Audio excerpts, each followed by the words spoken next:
ભગવાન જગન્નાથજીની રથયાત્રા કોઠી વિસ્તારમાં પહોંચી ત્યારે જન સૈલાબ ઉમટી પડ્યો હતો. અહીં ઇલેક્ટ્રોનિક અને પ્રિન્ટ મીડિયા દ્વારા જગતના નાથનું ઉષ્માભર્યું સ્વાગત કરવામાં આવ્યું હતું. ભગવાન જગન્નાથજીની ભવ્ય નગરચર્યા દરમિયાન કોઠી ચાર રસ્તા ખાતે એક અનોખો અને ભક્તિસભર માહોલ જોવા મળ્યો હતો.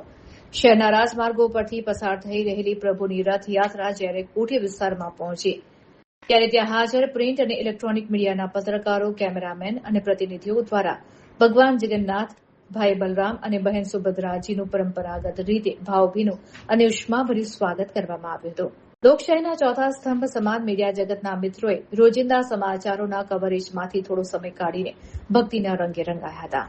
રથયાત્રાના સ્વાગત માટે કોઠી ખાતે ખાસ વ્યવસ્થા કરવામાં આવી હતી, જ્યાં મીડિયા કર્મીઓએ એકત્રિત થઈને ભગવાનની ભવ્ય આરતી ઉતારી હતી અને પુષ્પ વર્ષા કરીને ધન્યતા અનુભવી હતી.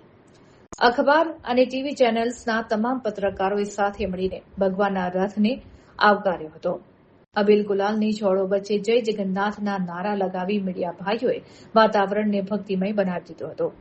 ભગવાનના દર્શન અને આરતી બાદ ઉપસ્થિત તમામ શ્રદ્ધાળુઓ અને મીડિયા કર્મીઓ માટે પ્રસાદની સુંદર વ્યવસ્થા કરવામાં આવી હતી. અવિરત ફરજ બજાવતા મીડિયા જગત દ્વારા કરવામાં આવેલા પ્રશંસનીય સ્વાગતની ભક્તો અને રથયાત્રા સમિતિ દ્વારા ભારે સરાહના કરવામાં આવી હતી. કોઠી ખાતે થયેલું આ ભવ્ય સ્વાગત રથયાત્રાના આકર્ષણનું કેન્દ્ર બન્યું હતું.